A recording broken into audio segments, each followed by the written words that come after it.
Hi, everybody. Welcome back. And today, do we have a special treat for you? Guys, I have a special guest for the first time joining us, Kate Casey, who has a podcast. I'm going to bring this up. If you guys aren't familiar, you need to get familiar. Reality Life with Kate Casey. Her podcast is amazing. And she's not just covering Bravo stuff. She's covering docuseries, all kinds of, honestly, you'll be interested. I don't have to sell it to you. The link is in the description of this video. So without further ado, let's bring up Kate. Hi, how are you? You're so handsome. Hey, I'll keep you around. You're good for the self-esteem. How have you been? I'm good. I'm just eager for my kids to go back to school. Yes, guys, Kate has a little tribe over there of children, and you're busy. You have so much on your plate. I just appreciate your time. Oh, no problem. I'm sure a lot of people out there also have kids, and it's a juggle, but it's fun. I have 5 under 12. So people always ask me, are you Mormon? And I say, I'm an Episcopalian baby hoarder. I like that. And, it's funny because I have only 2 dogs, and you would think like that overwhelms me. I could not even imagine having 5 children running around and being like, Dad. I'd be like, please, I'm locked in the room. When I'm locked in the room, that means Dad is having champagne time. I just need my Yes. Yeah, no, I've been known to lock a door or give Benadryl for sure. Yes. Okay. All right, guys. Well, if you haven't already, go ahead, smash that like button. We're covering a lot of topics today. I put, Bravo change is in the air for the thumbnail because it seems like Bravo as a network is constantly evolving and there's so much happening, and they have to, right? They have to completely or continue to change the franchises in order to keep them relevant, because I think honestly, and I'm curious what your perspective is, but after the pandemic, which some of us are still going through, but after the pandemic, and being locked in a house all the time, everybody watched a lot of these franchises from start to finish, and watching them, they caught on to a lot of the BS that comes with them. So I think Bravo's like, oh shit, we got to do something about this. Well, I also think, to throw them a bone, it's a really saturated market. There are a lot of different options for people to watch. And over the course of 18 months, you've seen incredible content come out of Netflix and Amazon Prime and Hulu.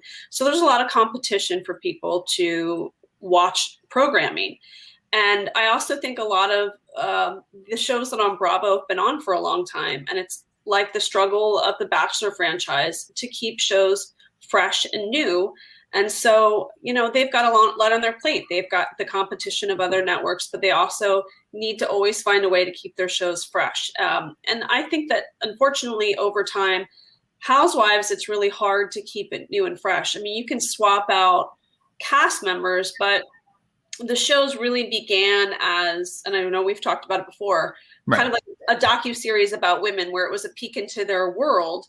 And over time, I think it's become more like a competition show. So it's like Survivor, but at a cocktail table. I agree with that. And you mentioned The Bachelor, and I know that wasn't on our list of topics today, but I do have a question for you because I've been watching The Bachelor and The Bachelorette for a long time. We all know Chris Harrison was taken off as host. Do you think that will affect the ratings of the show long-term because everyone just associates him with that franchise? No, I think that... I think he did a great job, but I think it needed kind of a fresh spin on it. And I think the show F-Boy Island on HBO Max with Nikki Glaser really showed people that I think the romance shows do best when it's a comedian as a host. Because in the beginning of The Bachelor, I think you needed somebody who was really serious to sell the idea of finding love, that, you have been in a job or you've lived in one city for a long time, and we have culled the best matches from across the country to find the perfect match for you. And it was more of a serious thing. And now there's so many other romance shows and so many other reality shows that I think it requires a comedian to make it light and frothy the way it really should be, because it is absurd circumstances. The idea that these 25 contestants are okay with someone dating all of the rest of the people in the room, and that they're going to have 3 minutes with them and they have to sell themselves with like a great tagline in order to capture their interest to get a rose. I mean, it is absurd. Right. So I think that it actually is best with a comedian. So I think Chris Harrison did a fantastic job for the first part of the Bachelor era. And I think that the idea of a comedian taking over is the part of the way that they can keep it new and fresh. I also think it would be great if they brought back the mole. Do you remember when Jesse Palmer's season, they had a mole come in? It was his best friend's wife, and she pretended she was a contestant and lived in the mansion. And they never did it again. And I always thought that was so brilliant, because she was able to go back and to tell him, this person's here for the right reasons. This person's like a completely different person when you're not around. And I think if you swap people out and do some sort of dynamic like that, coupled with a comedian, you could make it new and fresh in a way that you have to in order to capture the viewer's attention with so many options for them to watch all week long. You know, I think that's funny, because when I was looking for that image to pop up of your podcast, I saw that you had a quote and you thought it was funny when the contestants look at each other and they're like, I'm not sure if you're here for the right reasons. And you're like, they're not all here. I mean, they're all not here for the right reasons. A lot of people want to be actors. Influencers, yeah. And that has been an exceptional way for a lot of people to get their feet in the door. Like Lala Kent from Vanderpump Rules has been very outspoken that she became a cast member because she was going on all these auditions and they would ask her for her social media following.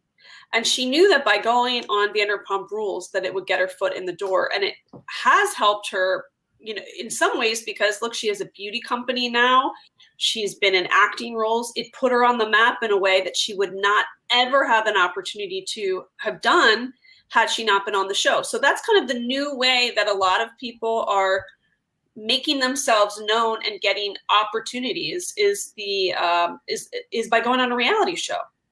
I can agree with that. And, you know, it's also interesting because, and this is just a side tidbit, but when Lala started training at SUR, I was the one who had to train her. And I really liked her in the beginning. I still like her now, but she was very different back then. And you grow, you get older. And I'm sure with the experience of reality television, it kind of alters you a little bit. But I remember when I asked her one time, I was like, hey, you've already trained 4 times. Can you please cover my shift? She's like, that job, I'm out of here. Like, I'm flying private. I'm good. I have other things to do. I'm going to focus on modeling. I don't need to sit people at a table and get screamed at all night. And I was like, oh, I don't blame you. Okay. If you can fly private, go fly private. That was her whole modus operandi, was to do the show and to get her social media following up, and it worked brilliantly. But I don't think she's the only person that has used that strategy. And you can't believe that, you know, most of the contestants on The Bachelor really hope to go back and continue being substitute teachers at an elementary school in Kansas. You know, they want to work and do deals with RHOBH clothing and take pictures. And now it's kind of funny because on the last season this past season on F-Boy Island, you had 3 women and all of them are content creators in some way. So it's like in the old days, you wanted to pretend that you had a real vocation. And then all of a sudden it's like, oh, I fell into fame, and so I'm just going to lean into it. But now you have people that are openly admitting, I am a content creator. This is going to be an extension. And one of the girls in F-Boy Island said, I'm a content creator, and then one of the contestants asked her, well, what is it that you want to do, you know, with your career? And she said, well, I'm hoping to create a brand. I mean, this is all conversations that are happening in real time, which it used to be breaking the fourth wall to do so. So like the reality show has totally changed over the last couple of years. I agree with that. I agree. And that gets back to the whole fact that, you know, Bravo is kind of changing with it as a network. And, you know, one of our topics today, and I want to jump into this too, because the episode comes on tonight of The Real Housewives of New York. And we know that right now they're experiencing one of their lowest rated seasons ever. So there's this rumor that came out, and I get such whiplash with these rumors because I'm like, is it true? Is it not? You're dangling a bone, but what the hell is actually happening? And we hear now, because the ratings were so bad, that they're going to keep Ebony, keep Ramona, they're going to fire Sonia, and demote Luann to a friend role, and then who knows what's going to happen with Leah. And they're saying in order to do a cast shakeup, they're going to bring back Bethany and potentially Tinsley Mortimer and 2 other cast members, which actually, I have to ask your opinion. One of the rumored cast members that could be joining is the former host of The View, Sherry Shepherd. Is that possible? Are you buying this? No, I don't believe it at all. First of all, no network executives are having an open conversation about the direction of one of the most popular shows on their network in the middle of a restaurant. So that's number one. You have Bravo has Peacock Network too, and so they're in a space right now where they're trying to figure out what's going to go to Peacock, what's going to be going on Bravo, and branding, etc.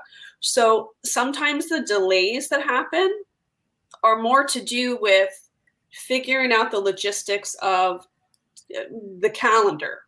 And now they have the calendar of 2 different networks. So people kind of use their imagination and run in a different direction when it's really just about logistics sometimes. I also think that you have to remember Real Housewives of New York this past season was filmed during a global pandemic when everyone was in a rush for content. So people wanted content, but they didn't want to show with masks, and they wanted it to be done quickly. And it was really hard to produce a show during that time. So throw everybody a bone for that reason. And also there were only 5 people, they're typically 6 or 7. So they were at a disadvantage this season. And then on top of it, they were filming in part of like a cultural revolution. So global pandemic, cultural revolution, and on a smaller timetable, I think that we all kind of just have to throw them a bone. Right. And the election too. And the election. And some of the conversations that they're having are now in retrospect, I mean, they're heated now for us. Imagine what it was like filming that, and all the cast had to film that. So I think that people really have to just sort of give them a little bit of grace.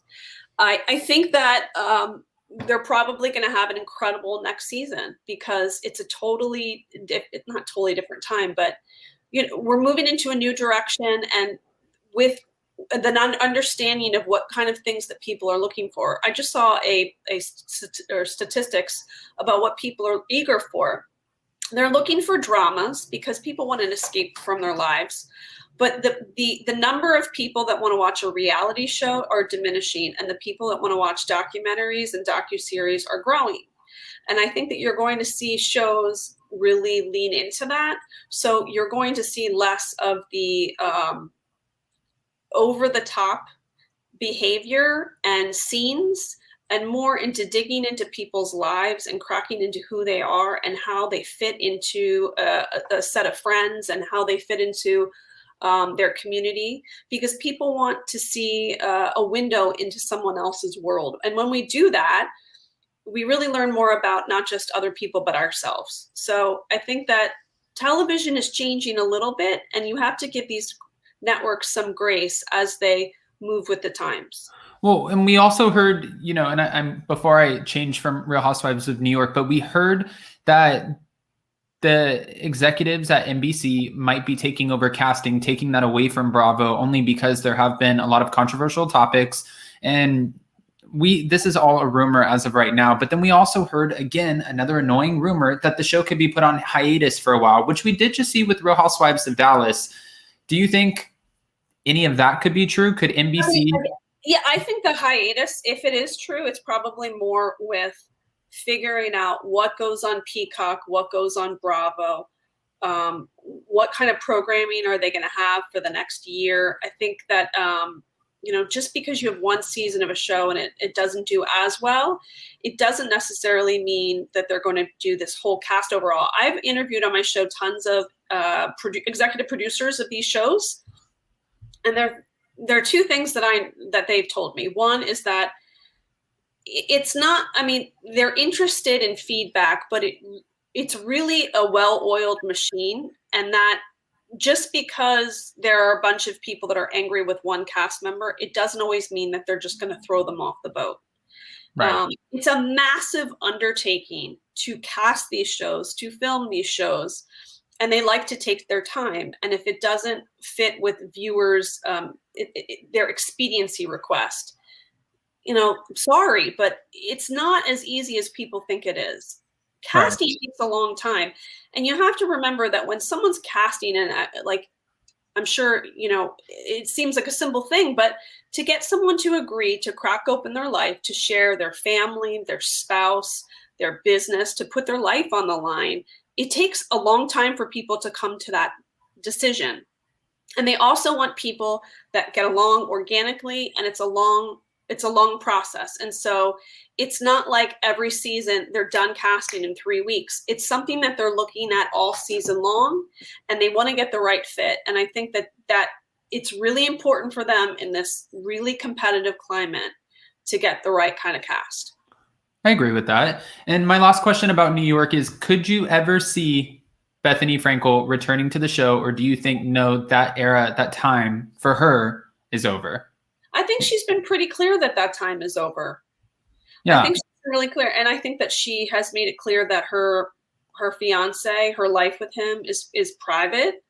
And I think that she's got too many, from what I understand from executive producers that have worked with her, is that she's got so much going on. But I think she's been pretty clear in social media that she's kind of moved on from that. If she did come back, I would imagine that she would have some request to be really involved in the production of it.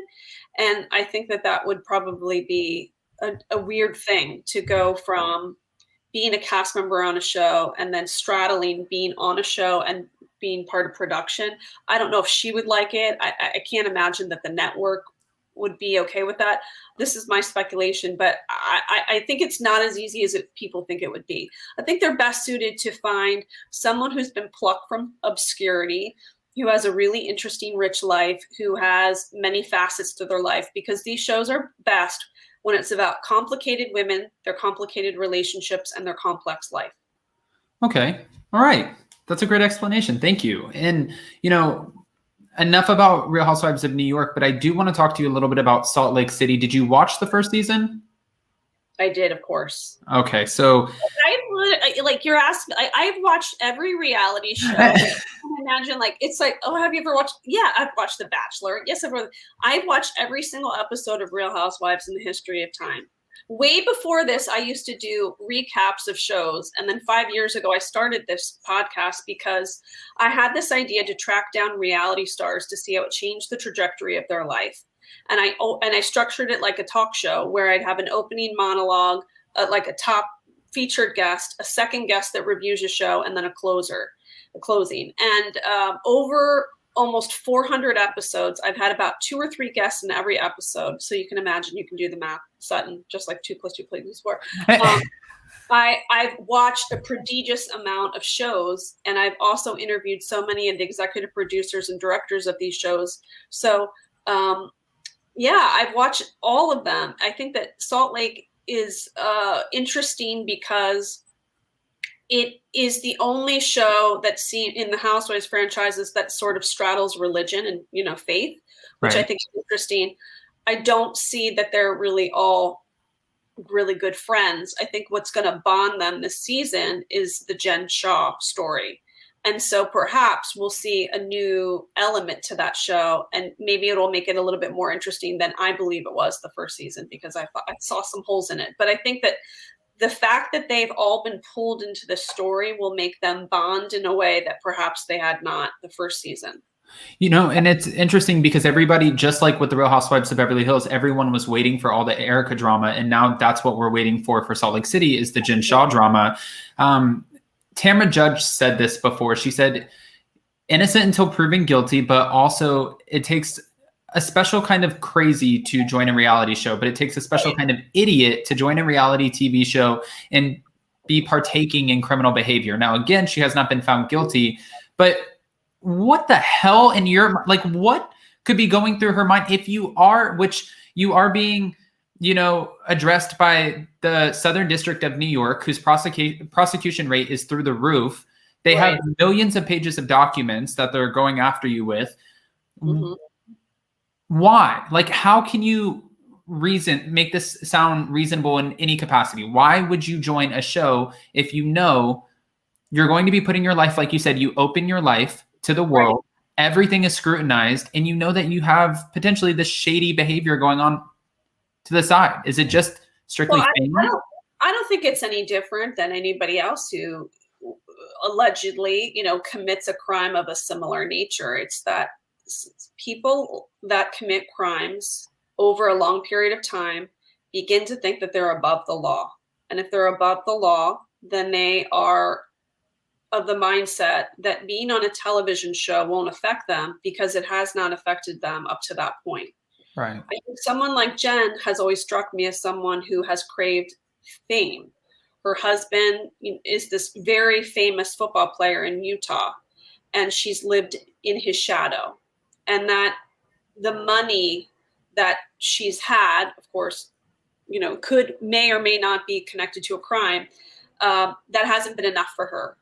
And so being on a television show is her freedom, because that's her way of finally getting the attention that she believes that I think she has always believed herself to be a TV personality.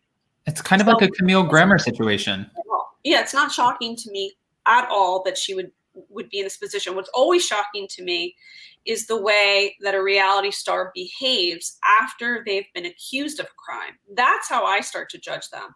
And I had a background in crisis communications before I had a podcast. So I'm always very mindful of the behavior of someone after they've been accused. And she doesn't seem to take it seriously. And I think that that's why we're all captivated by the story, because her husband seems to be a very measured, kind, community-based, loving person. And from what I understand, he has a fantastic reputation and they seem to have this lovely family.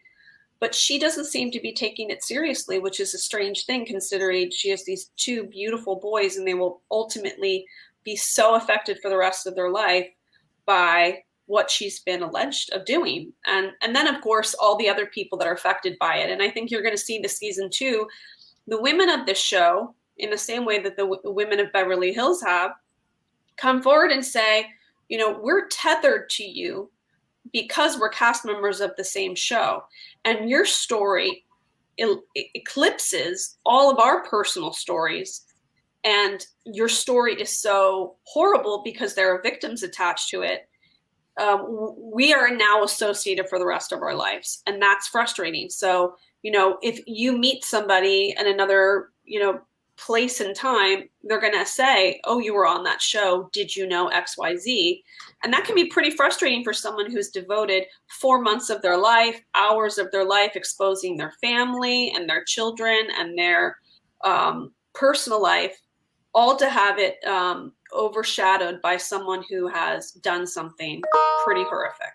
No, I agree with that. And like you said, it seems like, the behavior after going on social media, the hashtag free Jen Shah, being asked to not film anymore, but yet continuing, to film. And then we see the trailer where she's sitting down with this attorney who is telling her the U.S. Attorney's Office is no joke. And she's like, well, can we get Kim Kardashian on my legal team? Which it almost seems like you're... She's like, she cannot let go of like, I'm on a TV show, like I'm a personality. There's like a serious personality disorder happening, because I don't know any of us that could imagine sitting across the table and looking at someone thinking, there's some serious charges against you. This is like, they don't bring charges against someone for shits and giggles. Like, this is serious. And it doesn't seem to really register for her. No. Also, if you can't, I can only imagine, wouldn't you say to the other women, I'm so sorry that this has now become part of your life. This has been horrible for me, as you can imagine, but I also want you to know how sorry I am that you're now associated with this story because we're on this show together. Well, it doesn't seem like that, because in the trailer, we're seeing, where she's telling Meredith Marks, like, if you had anything to do with getting me indicted, if you told them where I was, whatever, and I find out, we're going to have big problems. So we know this whole dynamic is going to be an issue this season. But that wouldn't even be the main, like, you didn't get indicted because of Meredith Marks. So that wouldn't even be my main concern. My main concern would be like, oh shit, these are some serious charges. I need to figure this out. I don't even know if I would continue to film, to be honest with you, especially, and she's aware, she said it in the trailer, what if I have to be away from my babies for 7, 8, 9 years? So you're aware of the time that you could potentially be looking at. I don't know. I think I would take this time to myself, but everybody's different. Like you said, there has to be some kind of personality disorder here, maybe. Well, also think for some of them, they need the income. Right.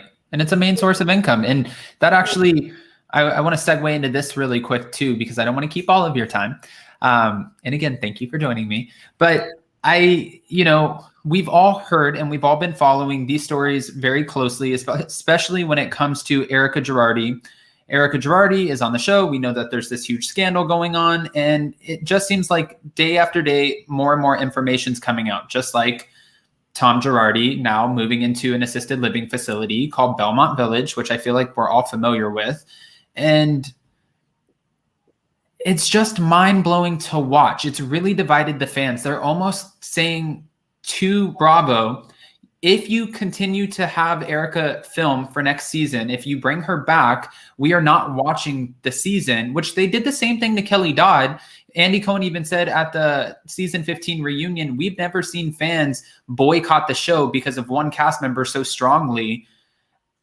I don't think it will affect her time on the show, though, because I've read where Bravo knows right now they're getting insane ratings for the show because everyone's following this drama, and this is not even close to being over. So they can maybe squeeze another season still covering it. Well, I also think we want to see the story play out because we want to ensure we know the full picture of it, and we want to ensure that those victims are heard. And I try to keep reminding everybody about that we have to remember the victims, that it's easy to get caught up in the story of Erica and how she lives in this home, and she may not have the same makeup team, et cetera. But what we really need to think about are the victims who have excessive burns all over their body, or those that are living in Asia and have no money to pay for anything because they're waiting for income or a settlement that will never come. Right. We must always make them the priority in the storytelling. And I give grace to the incredible production team who showed up the first day of filming, and within a couple of days, there's a divorce filing. And I asked Alex Baskin from Evolution in the beginning of the season, were you ever worried that some of your footage would be taken for discovery? And he said, our job as filmmakers is to show up and to film. We can't make accommodations for people. I can't say to my crew, be mindful of this. We just show up, and we're documentarians, and we'll worry about that later. And I think that they've done a really good job of it. And I think that it has been really interesting to watch how the women react to an outrageous situation. And I think that that's the best storytelling, is to see a window into how all of these women are coping with the fact that someone that they have known for a couple of years may not have been honest about how their marriage operated and what may have been happening behind the scenes. So as a second season, I think we can do a better job of judging. But if we can remember, one, the victims should always be the number one priority, but also that this is really an interesting story about a group of women who are learning about a lawsuit, and it's all moving quickly.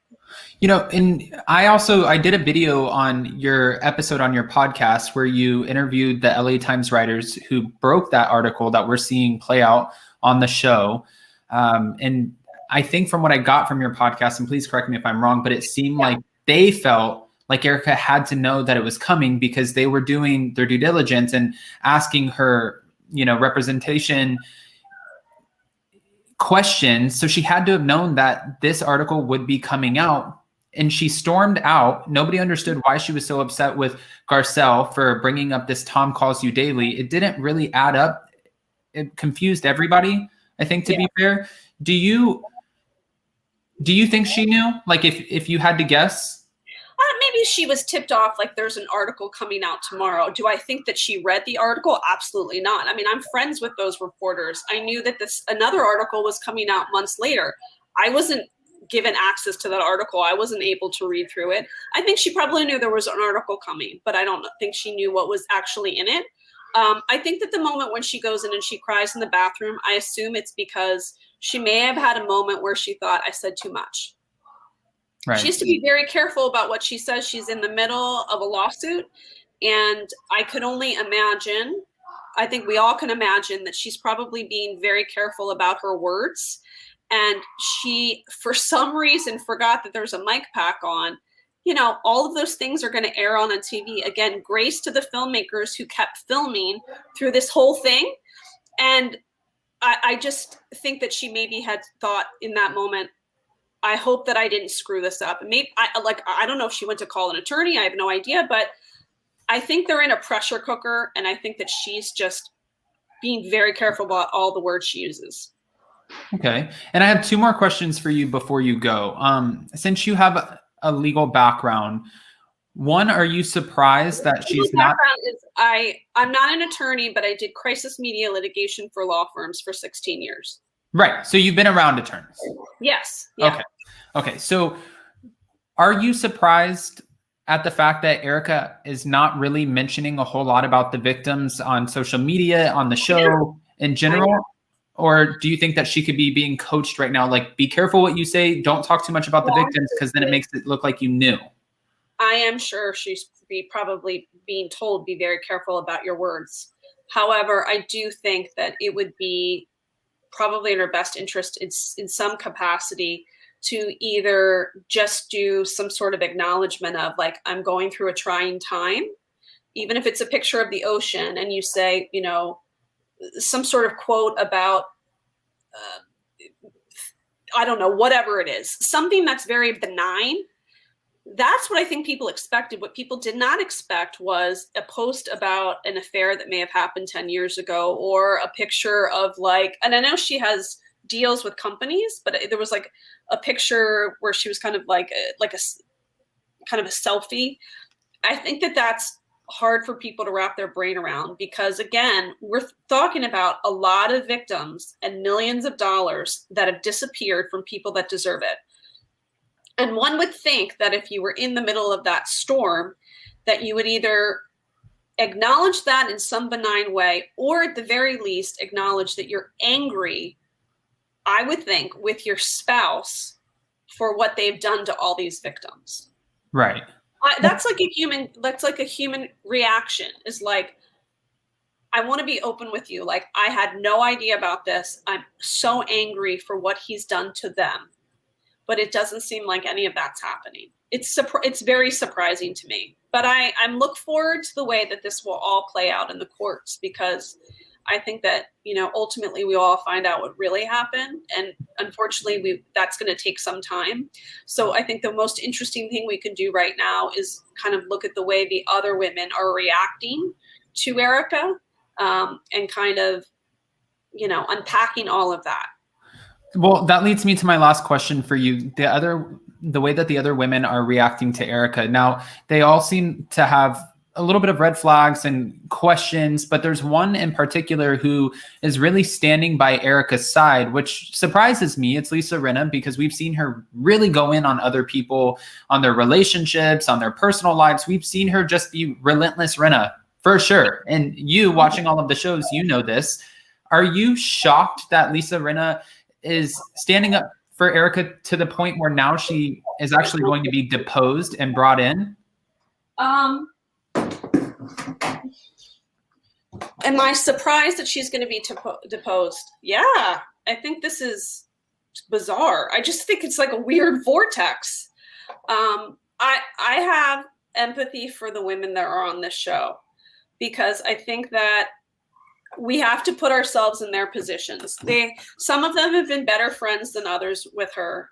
They've been told that Erica and Tom had this really great relationship. He was so supportive, and they're unpacking all of this in real time. Right.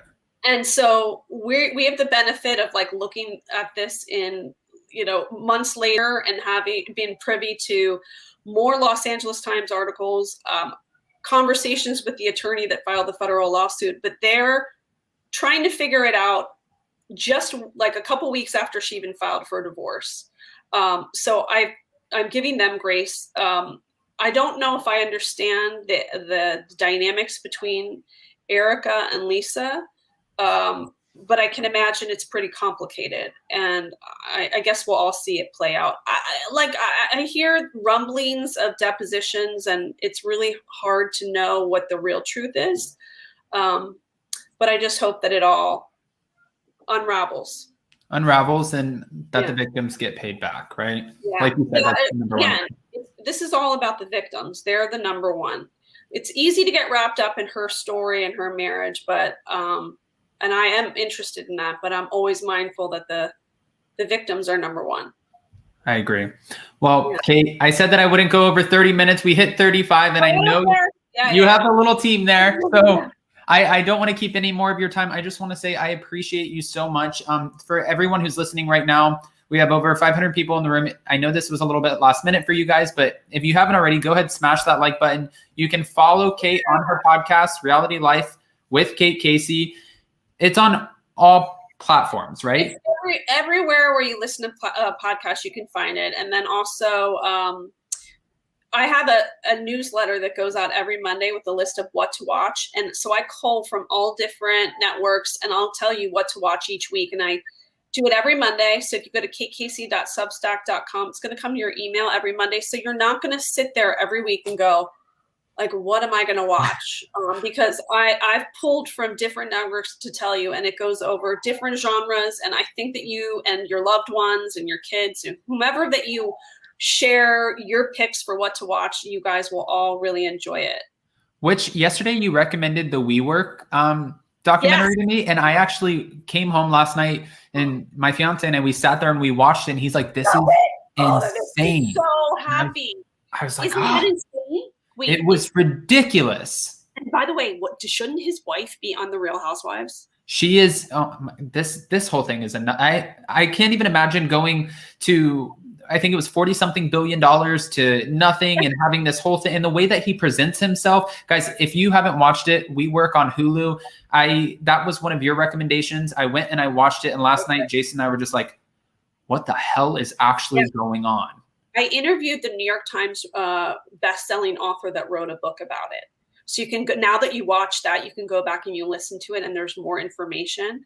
But oh my gosh, there's so many good ones like that. Wait, have you ever watched Wild Wild Country on Netflix? No. Okay. So this is a docuseries. It's from a couple years ago, but it's about this insane cult in the 80s.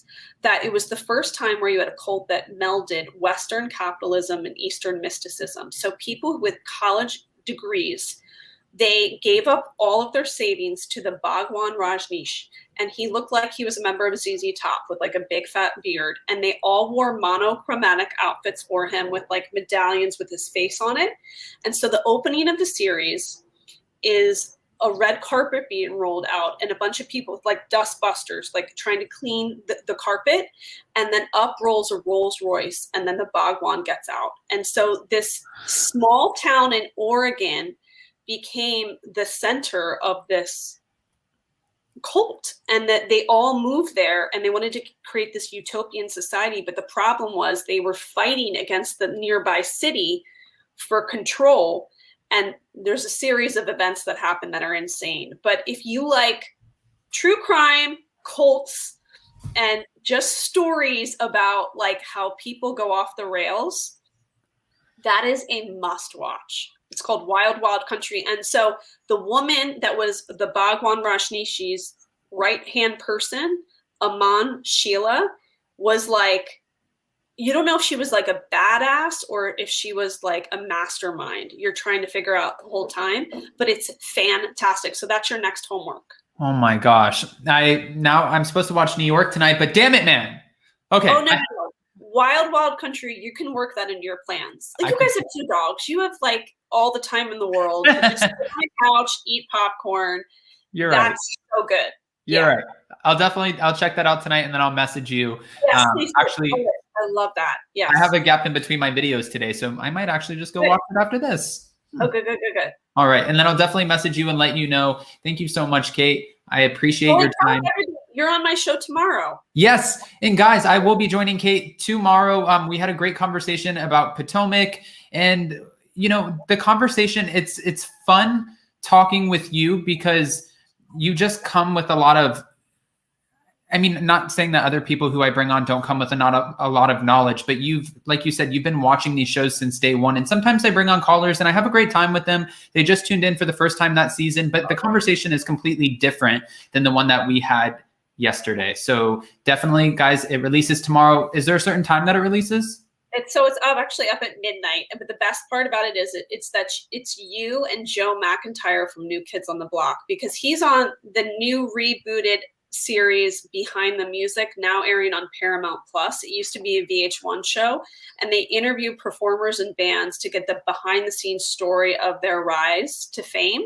So the Behind the Music this week is about New Kids on the Block, and so Joe McIntyre and Donnie Wahlberg are interviewed, and that's like a great show to watch. Even if you don't love music, it's just so cool to hear the backstory of like the drugs, the people that screwed them out of money, like all that stuff. It's juicy. So that airs on Paramount Plus. It's fun to talk things that aren't always Bravo. And guys, I will be posting that. I'll post that in my community tab so you guys can go listen to the podcast. And I'll also be posting it on my social media. That way you guys can just swipe up and find it easy. And like I said, you can find Kate Casey's podcast right now in the description of this video. So Kate, thank you so much for having me. And I appreciate you having me on your podcast, and I appreciate you joining me today on my channel. Anytime you want to come back, I would love to have you. I appreciate your friendship.